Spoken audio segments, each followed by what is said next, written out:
Don't wanna waste another day away from your sweet embrace. Don't wanna wait till it's too late to love you right and show you how. Our love is just like a fire, it won't burn out, never fade. Like a breeze, it'll drift away, consume the earth and set us free. There'll be no holding us down. We'll blaze through the darkest night. We'll shine through it, through it, through it, through it, through it, through it, through it.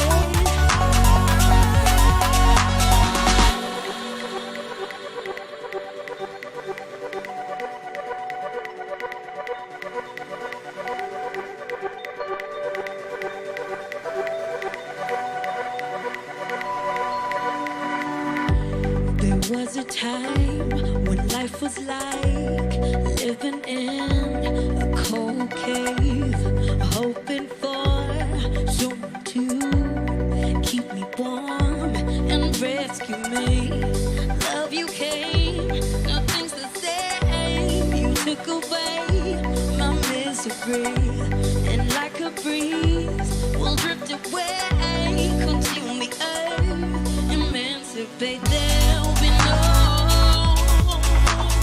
holding us down. We'll blaze through the darkest night. We'll shine through it, through it, through it, through it, through it, through it, through it.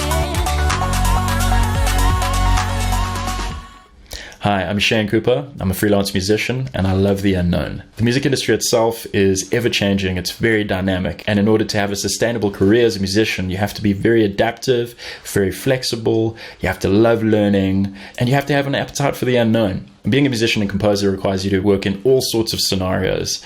There are very few constants, and you have to be able to wrestle with any problems that you face in a very positive way so that you can remain creative and keep your creative momentum. And this requires a certain kind of attitude that I think serves you well in life itself, not only in music. Being that a lot of my music comes from the jazz world, there is this huge element of improvisation and playing with the unknown in a prepared way. Essentially having as sharp a tool set as you can to negotiate any scenario and make the best out of that and create something new and exciting in whatever musical setting you're in. In my work as a composer, I also include elements of randomness and chance so as to break out of comfort zones and habits and see what new ideas can come about. Today I want to demonstrate how I use the unknown in composition techniques. I like to randomly select chords, percussion instruments, things like that, and force certain limitations upon myself to see what I can come up with. In the digital era, we have endless amounts of sounds and possibilities. It's very convenient, but it can be overwhelming sometimes and hard to gain focus. So by using a finite set of parameters, I help myself to gain creative momentum. So for my demonstration today, I asked a few friends and family members to send me suggestions of just one chord each and one kitchen implement each that I can use as a percussion instrument. And none of them heard what the other said. Let's see what they sent. A wooden spoon. A big pot. Egg beater. Kettle. Salt cellar.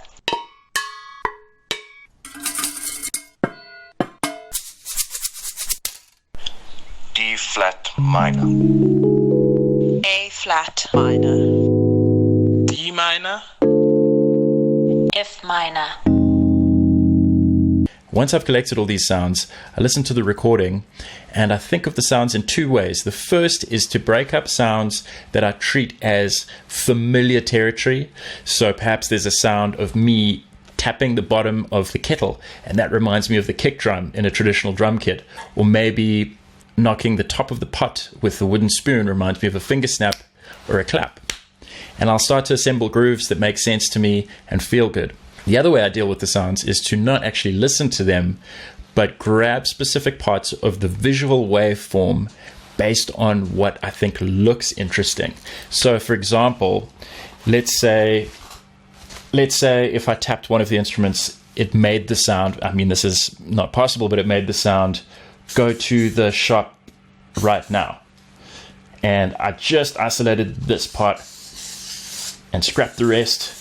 And then I got right now, right now, right now, right now. But in this instance, it's percussion, it's not words. So I will do that without listening. I'll just identify what looks interesting to me and take that. And what that does is it helps me break out of familiar territory. So the next part of the process is a combination of creating things that feel good and I know will work, and also diving into the unknown. Okay, so I managed to make quite a cool drum groove out of the kitchen objects. I'll play some of the individual sounds.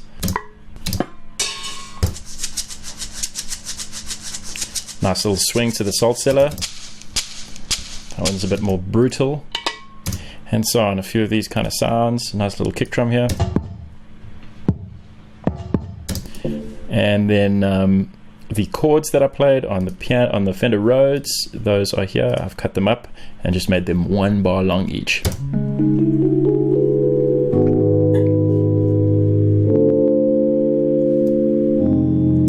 Great, now I'm going to play the drum beat and the chords together.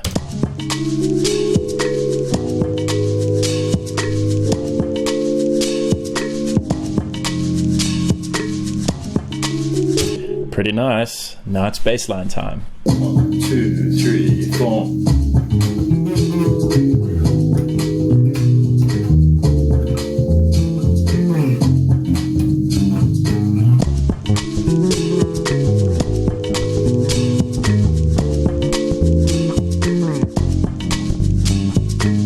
So now I've established a kind of scene.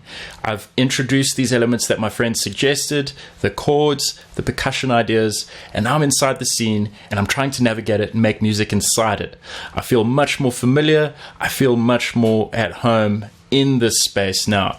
Of course, I've just played the bass line. The things that I'm bringing into that bass line come from various styles that I've explored before. So again, referring to the tool set and making sure you've got the sharpest tools in your shed.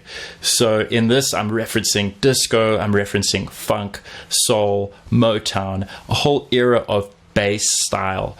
And these are coming out into the performance without me thinking about it too much. What am I informed by first? The chords that my friend suggested and the rhythm of the beat from those kitchen objects, but then injecting these languages I've studied, these various languages of music. And now it's guitar time. I thought I'd lay down a little riff. What I did was look at those 4 chords and think about moving through each scale and how they can link. I won't get too into it now, but I managed to find something I like.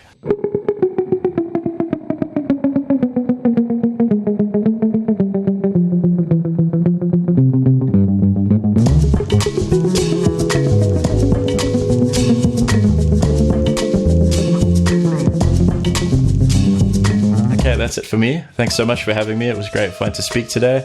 This was just a small glimpse into some of the processes I use. I hope you enjoyed it, and do enjoy the rest of the speakers.